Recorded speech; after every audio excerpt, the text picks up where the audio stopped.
Breaking news చూస్తున్నాం. సంక్షేమ hostels ను గత ప్రభుత్వం పట్టించుకోలేదని మంత్రి కొండా సురేఖ ఆరోపించారు. హాస్టల్స్ లోని విద్యార్థులను ఉత్తమ విద్యార్థులుగా తీర్చిదిద్దే బాధ్యత ప్రభుత్వానిదని స్పష్టం చేశారు. ఆమె మా ప్రభుత్వం వచ్చాక ఒక విద్యార్థిని చనిపోయింది, బాధిత విద్యార్థినికి ప్రత్యేక వైద్య సదుపాయం కల్పించాం, అయినప్పటికీ దురదృష్టవశాత్తు చనిపోయింది.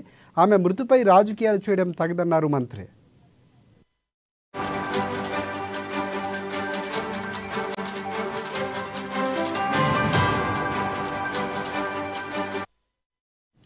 గత ప్రభుత్వ హయాంలో హాస్టల్స్లోని భోజనంలో పురుగులు వచ్చేవి. సంక్షేమ హాస్టల్స్లో సదుపాయాలు కొరవడిన బీఆర్ఎస్ ప్రభుత్వం పట్టించుకోలేదు. విద్యార్థిని మృతిని రాజకీయం చేయడం దురదృష్టకరమన్నారు. గురుకులాల్లో కుట్ర వెనుక భారాస నేత ఆర్ఎస్ ప్రవీణ్ కుమార్ హస్తం ఉంటుంది.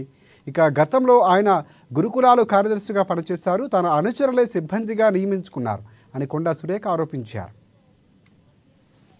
ప్రవీణ్ కుమార్ ఈయన సెక్రటరీగా చేశాడు, గురుకుల పాఠశాలలకు సెక్రటరీగా చేశాడు. ఆయన చేసినప్పుడు కోట్ల రూపాయల డబ్బులు దుర్వినియోగం చేసినటువంటి సంఘటనలు ఉన్నాయి. అప్పుడు బీఆర్ఎస్ వాళ్ళే ఆయనను తీసేసిండ్రు, ఆయన వెళ్ళిపోయిండు. మరి అప్పుడు ఆయన మీద ఎటువంటి ఎంక్వైరీ వేయలేదు. అప్పుడు బాల్క సుమన్ను గ్యాదర్ కిషోర్ ఇద్దరు కూడా కూరగాయల కొనుగోలు, షూస్ కొనుగోలు టెండర్లు లేకుండా జరుగుతున్నాయని ఆర్ఎస్ ప్రవీణ్ కుమార్ మీద అప్పుడు పరోక్షంగా దాడి చేసిండ్రు. కానీ తర్వాత ఎటువంటి మరి రియాక్షన్ కూడా వాళ్ళు చూపెట్టలేదు. అప్పుడు భోజనంలో కప్పలు, బొద్దింకలు అవన్నీ కూడా వచ్చినటువంటి సందర్భాలు వాళ్లకు తెలుసు. 2018 నుంచి దాదాపు 99 కోట్ల రూపాయలు ఎటువంటి అనుమతులు లేకుండా కూడా డబ్బులు ఆయన ఖర్చు చేయడం జరిగింది.